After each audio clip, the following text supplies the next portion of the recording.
Good evening to class. और कैसे हैं सभी? आई होप के बढ़िया होंगे और अपने एग्जाम की अच्छे से तैयारी कर रहे होंगे। आज है इंडियन पॉलिटी, भारतीय राज व्यवस्था क्या होती है, इसका एक नया टॉपिक, एक स्टार्टिंग टॉपिक से लेके आए। इतना इंपॉर्टेंट टॉपिक है कि अगर हमने ये टॉपिक नहीं पढ़ा तो हमें नहीं पता कॉन्स्टिट्यूशन है क्या। इंडियन पॉलिटी में अगर हमने कॉन्स्टिट्यूशन के बारे में अच्छे से पढ़ लिया तो इसका मतलब है कि इंडियन कॉन्स्टिट्यूशन का बेस जानना जरूरी है। और इंडियन कॉन्स्टिट्यूशन का बेस क्या है?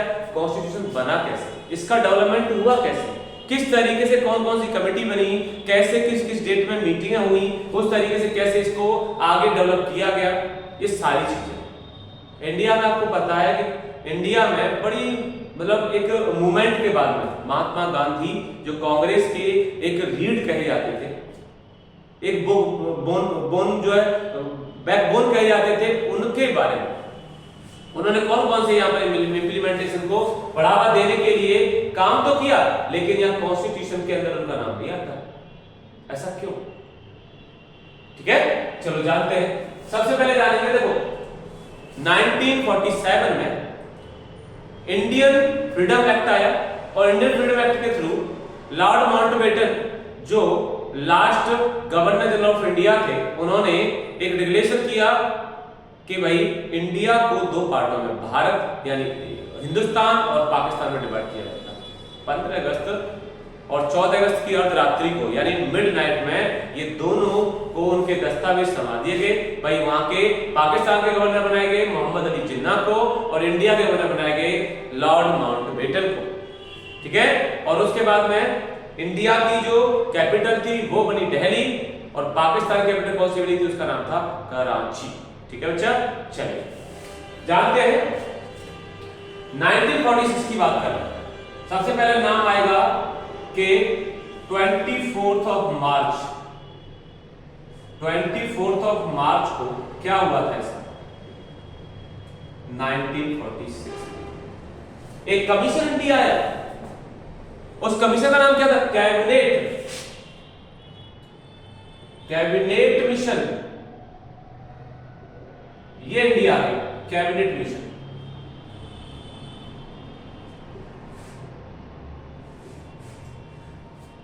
अगर इसके बारे में कैबिनेट मिशन है तीनों के तीनों, तो टोटल नंबर ऑफ मेंबर कितने हैं?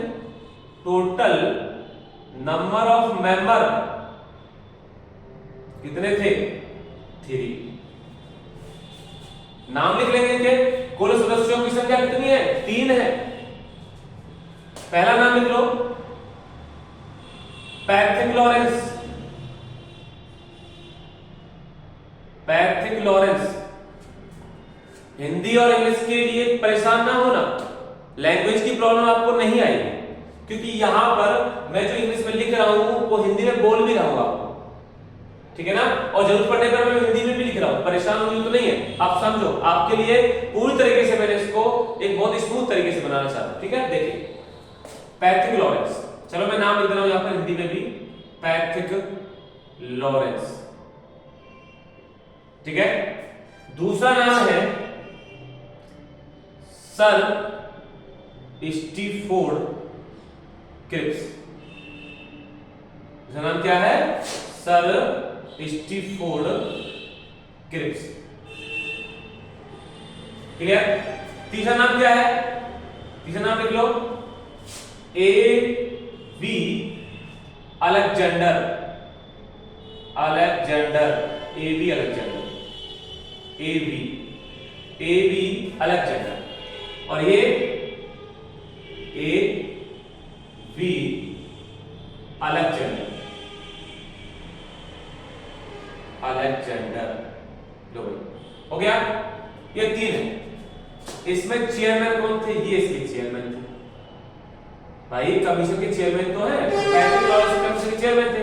मैं आपको बता दूं, पैट्रिक लॉरेंस चेयरमैन होने के साथ साथ ट्रेड बोर्ड के अध्यक्ष भी थे। मतलब किसके चेयरमैन थे? एक तो इस कमीशन के चेयरमैन थे और दूसरा ट्रेड बोर्ड के भी चेयरमैन थे। सर स्टीफोर्ड क्रिप्स कौन थे? ये भारत मंत्री थे। अब कहें सर भारत मंत्री कौन? जो Indian government of India act 1858 जो लॉन्च हुआ था 1857 के विद्रोह के बाद, उसमें भारत में एक व्यक्ति एक पोस्ट की जो है व्यवस्था की गई थी, उसका नाम था भारत मंत्री, इंडियन सेक्रेटरी वो थे। ये कौन है? एबी अलेक्जेंडर, ये नौसेना मंत्री थे, नेविगेशन मिनिस्टर थे। ये कमीशन इंडिया में आया। क्यों आया? इसका भारत आने का पर्पस क्या था? इसका भारत आने का पर्पस था कि भाई इंडियन के द्वारा कॉन्स्टिट्यूशनल असेंबली को क्या करना? एस्टैब्लिश करना। इन्होंने आके रिकमेंड किया और बताया कि किस तरीके से इंडियन कॉन्स्टिट्यूशनल असेंबली का जो है एस्टैब्लिशमेंट होगा, मेंबर्स को कैसे डिसाइड किया जाएगा, सीटें कैसे डिसाइड होंगी, एक सीट के लिए कितने की क्या बेस होगा। इन्होंने कहा बेस होगा पॉपुलेशन, और पॉपुलेशन जब बेस होगा तो कितनी पॉपुलेशन पे एक सीट होगी? तो 10 लाख की पॉपुलेशन के लिए एक सीट को रखा गया। ये रिकमेंड किया कैबिनेट मिशन ने, और on the recommendation of cabinet mission the constitutional assembly established in India. कैसे? देखो ध्यान से, ये नोट कर लिया होगा आपने। इंडिया में कैबिनेट मिशन आ गया। अब हम बात करते हैं, निकलेंगे, देखो कॉन्स्टिट्यूशनल असेंबली, कॉन्स्टिट्यूशनल असेंबली, संविधान सभा, संविधान सभा, कॉन्स्टिट्यूशनल असेंबली, संविधान सभा। देखिए ध्यान से, एस्टैब्लिश कब गठन हुआ था? एस्टैब्लिश कब हुई थी? तो लिखेंगे 1 जुलाई 1946। ओके, आगे ये लिख सकते हो, ऑन द रिकमेंडेशन ऑफ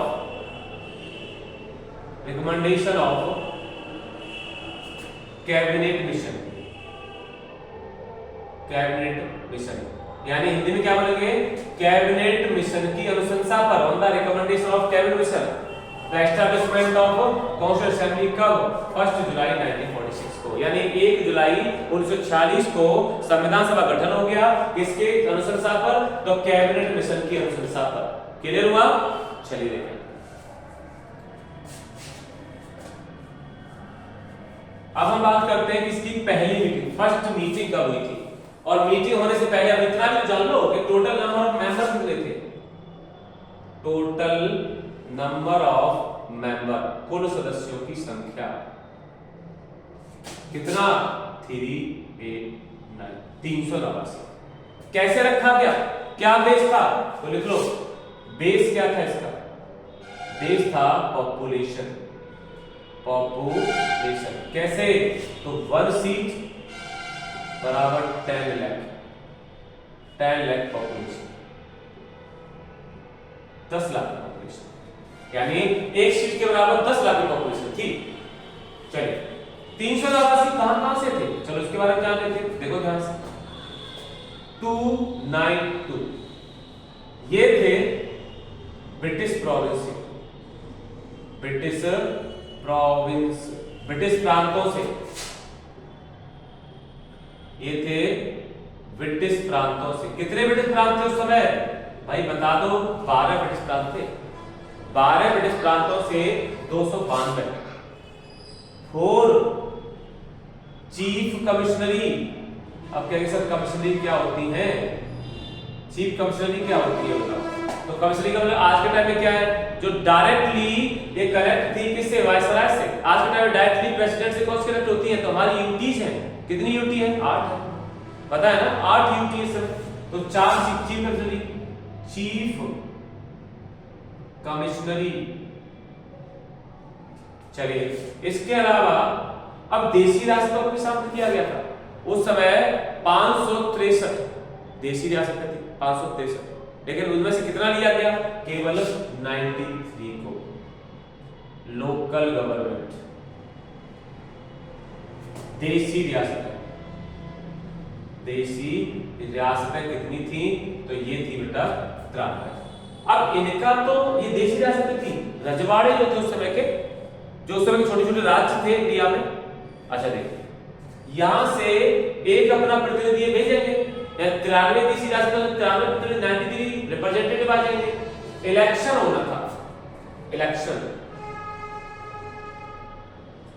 चुनाव, चुनाव किसके लिए होना है? इन दोनों के लिए, 292 और 296 के लिए चुनाव होना है। इलेक्शन हुआ, कैसा इलेक्शन था भाई? इलेक्शन हुआ इंडिया में, पॉपुलेशन कितनी? 10 लाख की पॉपुलेशन, एक सीट। इलेक्शन होने के बाद में 296 से किसको कितनी सीटें मिली? कौन जीत? देखो 208 सीटें किसको? कांग्रेस को। 73 सीटें किसके लिए थी? मुस्लिम लीग।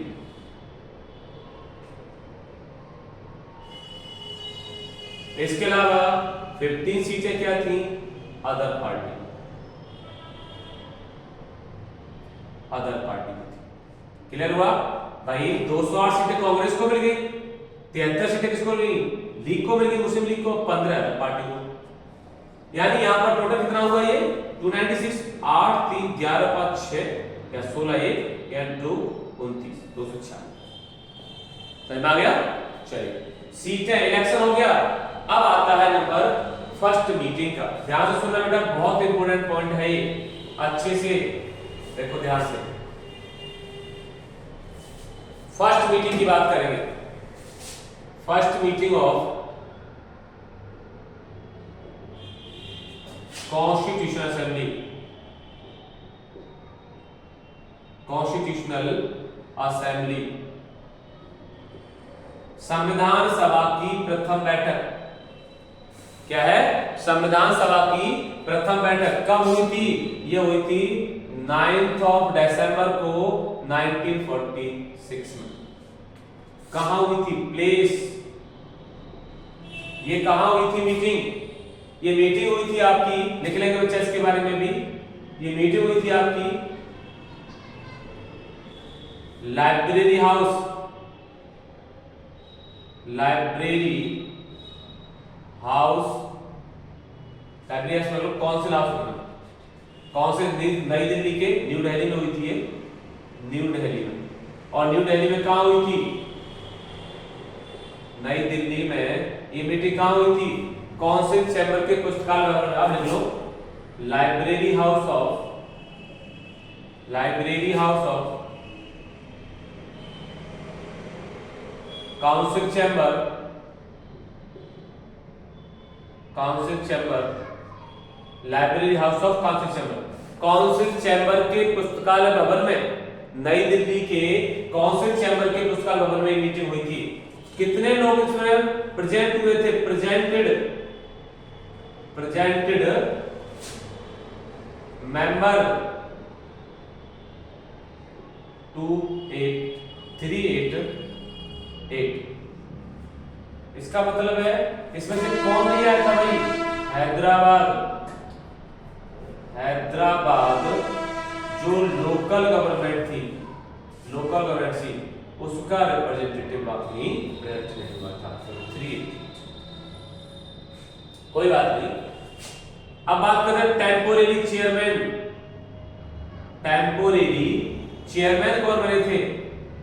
टेम्पोरेरी चेयरमैन यानी अस्थायी सदस्य, अस्थायी सदस्य किसको बनाया गया? अस्थायी अध्यक्ष, अध्यक्ष किसको बनाया गया? बताइए, नाम लिख लो।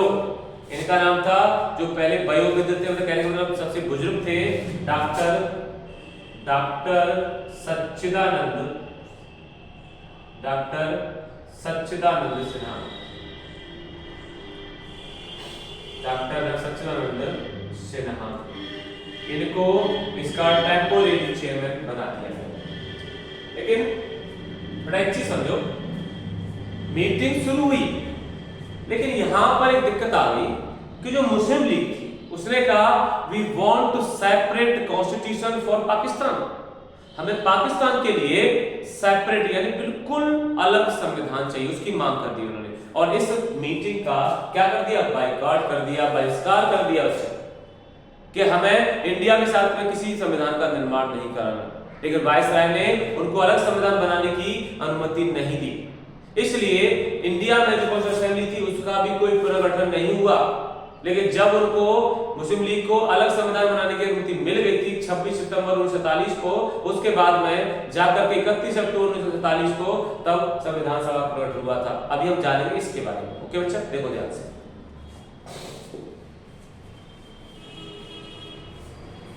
मुस्लिम लीग ने क्या किया इसका? मुस्लिम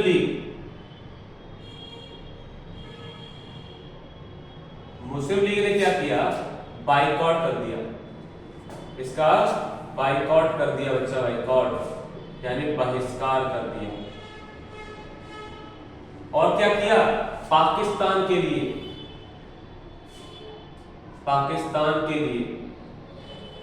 अलग संविधान की मांग कर दी, अलग संविधान की मांग की। ठीक है, इसे वायसराय ने क्या कर दिया? डिनाई कर दिया। पहली मीटिंग तो बेटा इस तरीके से, मतलब यहां पर मुस्लिम लीग अलग हो गई। अब देखो दूसरी meeting, second meeting of constitution assembly,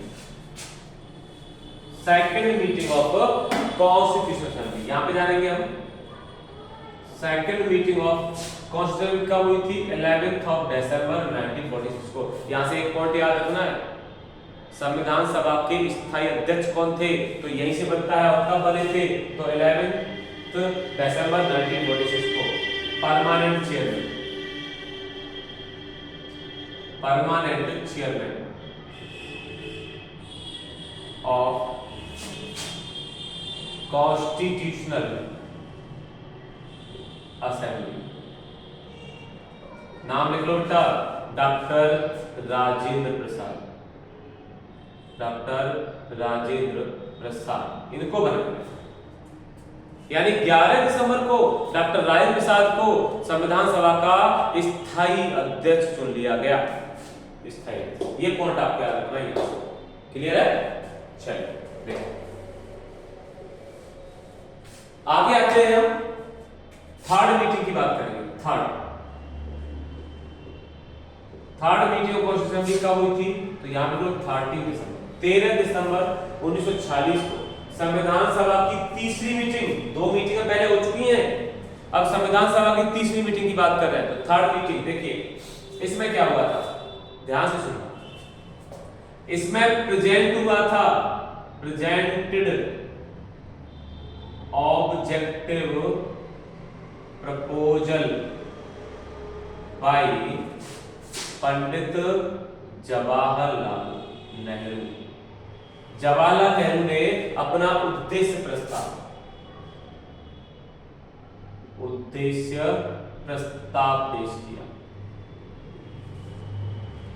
ये वही उद्देश्य प्रस्ताव है जो बाद में संविधान की प्रस्तावना में बना, प्रस्तावना में ऐड हुआ था।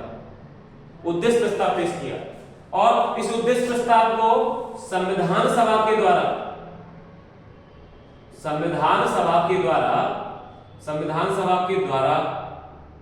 कब स्वीकार कर लिया गया? तो लिख लेंगे 22 जनवरी 1947 को स्वीकार कर लिया गया। स्वीकार संविधान सभा के द्वारा किसे? इस ऑब्जेक्टिव प्रपोजल को, इस उद्देश्य प्रस्ताव को जो पेश किया था किसने? पंडित जवाहरलाल नेहरू ने। समझ आ गया? और इसी के साथ ही यहां पर 13 दिसंबर को संविधान सभा की कार्रवाई शुरू हो गई। किसके साथ? उद्देश्य प्रस्ताव के साथ। स्वीकार किया गया था 22 जनवरी को, अगले साल यानी 1947। ठीक है, जब ये स्टार्ट हो गया, पूरा कार्य स्टार्ट हो गया, जो कॉन्स्टिट्यूशन असेंबली का जो एक्शन था वो स्टार्ट हो गया, उसके बाद में बनती है बेटा क्या? कमेटी। किस कमेटी को क्या काम दिया जाएगा, कौन कौन सी कमेटी होंगी, इसके बारे में चलिए अभी मैं इसको हटा रहा हूं। अभी हम जानेंगे कौन कौन सी कमेटी बनी थी। ध्यान से सुनना है। सबसे पहली कमेटी है एक्शन कमेटी। एक्शन कमेटी, इसको बोलेंगे संचालन समिति।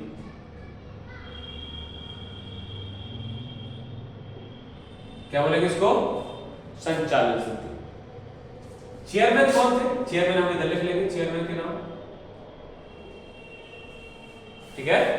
देखिए क्या नाम था? डॉक्टर राजेंद्र प्रसाद। दिख रहा है ना, विजिबल है ना? चलिए, डॉक्टर राजेंद्र प्रसाद संचालक समिति के चेयरमैन, पहली कमेटी है। दूसरी कमेटी कौन सी थी? लिखो, दूसरी कमेटी है इंडियन या नेशनल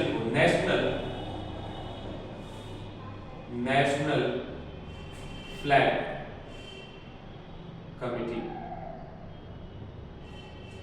राष्ट्रीय ध्वज समिति।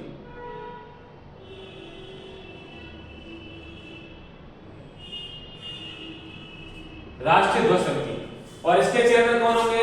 तो से डॉक्टर राजेंद्र प्रसाद। एक और कमेटी लिख लो, झंडा समिति, फ्लैग कमेटी। अब दोनों में अंतर क्या भाई? नेशनल लेवल पर कमेटी कौन सी है? तो इसको लीड करेंगे डॉक्टर राजेंद्र प्रसाद। एक ध्वज कैसे बनेगा या ध्वज को बनाया कैसे जाएगा, उसकी टोटल किस तरीके से उसको प्रेजेंट किया जाएगा, तो ये झंडा समिति, झंडा समिति। इसके चेयरमैन थे जे बी कृपलानी। ओके, चलिए अगली कमेटी का नाम लिख लो, यूनियन कॉन्स्टिट्यूशनल कमेटी।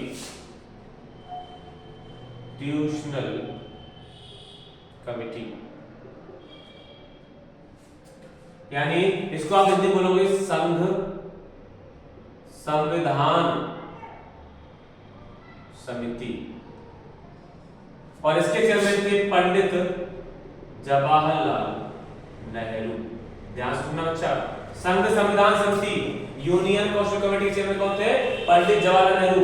यहां पर एक और नाम लिख लो, संघ शक्ति समिति, union power committee.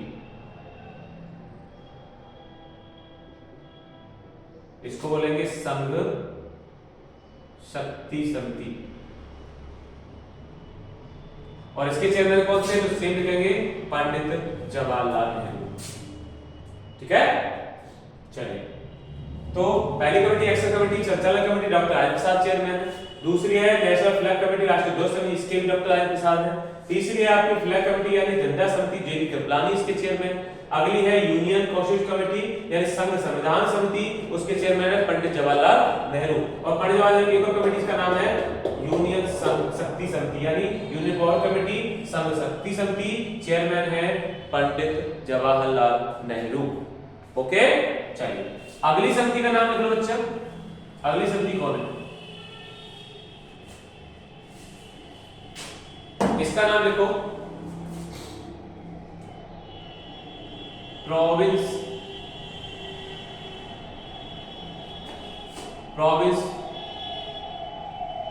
Constitutional committee. इसको आप देंगे प्रांतीय संविधान समिति, प्रांतीय संविधान समिति। क्लियर है? और इसके चेयरमैन कौन थे?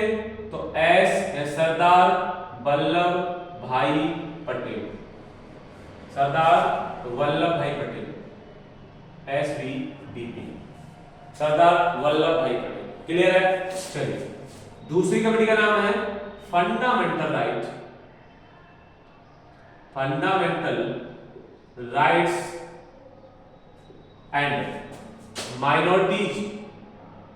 Minorities committee. इसको आप हिंदी में क्या बोलोगे? फंडामेंटल राइट मतलब मौलिक अधिकार एवं इसको बोलेंगे आप माइनॉरिटीज को क्या बोलते हैं? अल्पसंख्यक समिति। लो चेयरमैन कौन होंगे? जस्ट यही सरदार वल्लभ भाई पटेल, सरदार वल्लभ भाई पटेल। ये जो कमेटी है ना, जो मौलिक अधिकार कमेटी है या फिर फंडामेंटल जो राइट कमेटी है, इसके बारे में आपको बताया बच्चा। इसकी दो सब कमेटी और थी, मतलब फंडामेंटल राइट सब कमिटी और एक अल्पसंख्यक वाली, तो इसको बोलेंगे सब कमिटी। या फिर ऐसे लिख दो ए नंबर पे फंडामेंटल राइट्स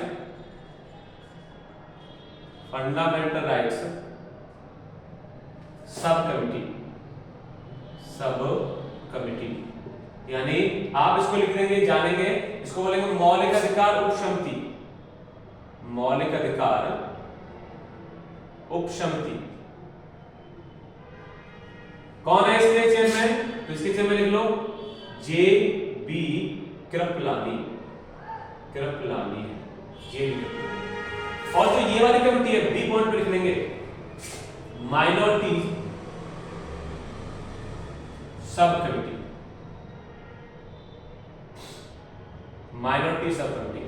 या इसको बोलेंगे अल्पसंख्यक सब कमिटी, अल्पसंख्यक उपसमिति। और इसके चेयरमैन कौन है? तो इसके चेयरमैन लिख लो एच सी मुखर्जी। ठीक है, इस तरीके से। तो बेटा ये कमेटी बनी, लेकिन इसके अलावा एक और कमेटी जो बहुत मोस्ट इंपोर्टेंट कमेटी थी, जिसका नाम है प्रारूप समिति, मसौदा समिति, या फिर उसको बोलते हैं ड्राफ्टिंग कमेटी। उसी का तो सारा कुछ है। चलिए ये कमेटी हमने लिख ली है। अब इसके कल के क्वेश्चन में आया था तो इसके बारे में हम जानना चाहिए। चलिए अब हम जानते हैं हमारी जो सबसे इंपोर्टेंट कमेटी है उसका नाम क्या है और उसको फॉर्म क्यों किया गया, उसके लिए रीजन क्या था, कॉन्स्टिट्यूशन कमेटी ने क्यों ड्राफ्टिंग कमेटी बनाई, क्या रीजन था, डॉक्टर बी आर अम्बेडकर को the father of Indian constitution क्यों कहा जाता है, इसका रीजन क्या है बताइए। देखो ध्यान से, क्लास में मजा आ रहा है कि नहीं, समझने में अच्छा लग रहा है? चलिए ओके, लाइक करो, शेयर करो और सब्सक्राइब भी करो। तुम्हारी जो कंसंट्रेशन है उसको खींचना मेरा काम है, ठीक है ना, लेकिन पढ़ना आपका काम, कुछ चीज रहना चाहिए। देखो मैं आपको एक ट्विस्ट बताता हूं, ध्यान से सुनो। कॉन्स्टिट्यूशन असेंबली के कॉन्स्टिट्यूशनल एडवाइजर, संविधान सभा के संवैधानिक सलाहकार कौन थे? Doctor B N Rau. Constitutional adviser of constitutional assembly, संविधान सभा के संवैधानिक सलाहकार, संविधान सभा के संवैधानिक सलाहकार कौन थे? नाम लिख लो आगे, डॉक्टर बी एन राव। बहुत ही काम के हैं, इन्होंने ही सबसे पहले संविधान का प्रारूप बनाया था, the proforma of Indian constitution, the proforma of Indian constitution made by doctor B N Rau, जो कौन थे? संविधान सभा के संविधान सलाहकार। जो पहला जो फर्स्ट जो परफॉर्मा ऑफ इंडियन कॉन्स्टिट्यूशन किसने बनाया था? Made by doctor B N Rau. और दे दिया किसको? संविधान सभा को। लो भाई, संविधान सभा को 300 कितना, लगभग 300 350 समथिंग आर्टिकल थे इसमें। संविधान सभा का प्रारूप ने बनाया, संविधान सभा का पहला प्रारूप इन्होंने बनाया था, पहला प्रारूप। और इसी प्रारूप पर एनालिसिस करने के लिए, विचार विमर्श करने के लिए संविधान सभा के द्वारा बनवाई गई, या ये कह सकते हो कि एस्टैब्लिश की गई थी ड्राफ्टिंग कमेटी। ठीक है, तो to the analysis of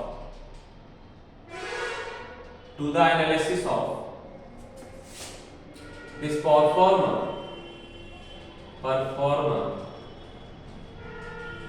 of constitutional Indian constitution,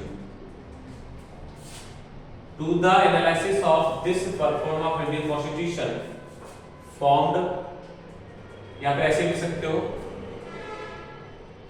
Constitutional Assembly was formed drafting committee, यानी आप हिंदी में क्या लिखोगे, भारतीय संविधान के इस प्रारूप पर विचार विमर्श करने के लिए संविधान सभा के द्वारा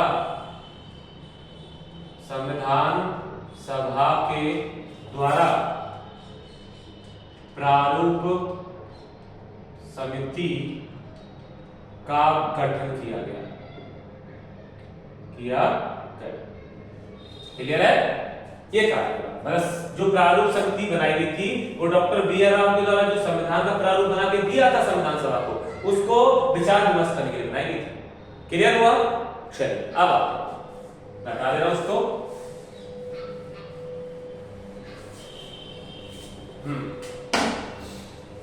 ड्राफ्टिंग कमिटी,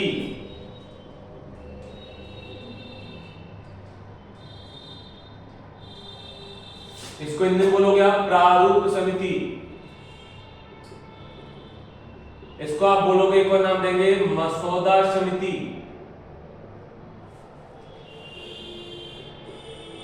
हो गया प्रारूप समिति, या इसको आप नाम दोगे मसौदा समिति।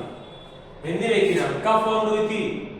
एस्टैब्लिशमेंट या फॉर्म्ड हुई थी, formed 29 August 1947। Okay, total number of member कितने थे? कुल सदस्यों की संख्या कितनी थी बच्चा? 7। इसके चेयरमैन कौन थे? Doctor B R. Ambedkar. Doctor B R. ठीक है ना? इसके जो चेयरमैन थे डॉक्टर बी.आर. अम्बेडकर थे। इसके अलावा इसके 6 मेंबर और थे। ठीक है ना? इसके अलावा इसके 6 मेंबर और थे। आप उनके नाम लिखना चाहोगे? चलो लिखवा लो। एक मेंबर तो ये होंगे चेयरमैन, दूसरे सेकंड मेंबर कौन थे? चलो मैं पहले से करूं। पहले थे first member doctor B R. Ambedkar. Okay, और ये कौन थे बेटा? ये चेयरमैन थे। कन्हैयालाल माणिकलाल मुंशी, दूसरा नाम लिख लो, के.एम. मुंशी, ये दूसरा नाम है। तीसरा नाम क्या था? कन्हैयालाल माणिकलाल मुंशी। तीसरा नाम क्या था? देखो, एन गोपालास्वामी आयंगर। एन गोपालास्वामी आयंगर, यानी क्या नाम था तीसरा नाम? तो तीसरा नाम था एन गोपालास्वामी आयंगर। क्लियर है बच्चा? तो एन गोपालास्वामी आयंगर हो गया। Doctor B R. चेयरमैन तो थे, के.एम. मुंशी हो गया, एन गोपालास्वामी आयंगर हो गया। चौथा नंबर लिख लो। चौथा अल्लादी कृष्णा स्वामी अय्यर। अल्लादी कृष्णा स्वामी अय्यर। ठीक है, अगला 5वां नाम लिख लो। 5वां नाम है सैयद सादुल्ला। ठीक है ना? मोहम्मद सैयद सादुल्ला। 6वां लिख लो बी.एल. मित्र। और 7वां लिख लो डी.पी. खेतान। ठीक है ना? ये है आपके, तो ध्यान रख लो बी.एल. मित्र और डी.पी. खेतान, ये है। तो यहां पर कुछ इनके साथ में ट्रेजेडी हो गई थी, तो उनकी जगह पे कुछ और लोग आए थे। बी.एल. मित्र के स्थान पर कौन आया? तो बी.एल. मित्र किसके स्थान पर आए थे, या बी.एल. मित्र के स्थान पर कौन आया? तो यहाँ पर एक चीज ध्यान रख लेंगे कि बी.एल. मित्र जो थे ये 6वें मेंबर थे। 7 टोटल आपके ये कितने मेंबर हैं? तो 7 मेंबर। ड्राफ्टिंग कमेटी ने अपनी जो रिपोर्ट है वो कब सौंपी थी संविधान सभा को? चलो देखें।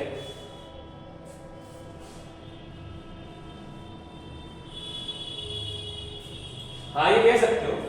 1948 में जब बी.एल. मित्तल की डेथ हो गई थी तो टी.टी. कृष्णामाचार्य को लिया गया था, ठीक है ना, ये ध्यान रखिए। चलिए 21 फरवरी 1948 को रिपोर्ट दी गई गेव बाई ड्राफ्टिंग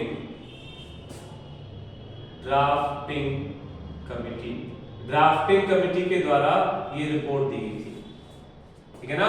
फिर इसको 3 स्टेप में क्या किया गया, रीड किया गया कहां पर, कॉन्स्टिट्यूशन असेंबली में। और 3rd स्टेप कब बंद हुआ था, 3rd स्टेप इसका एंड हुआ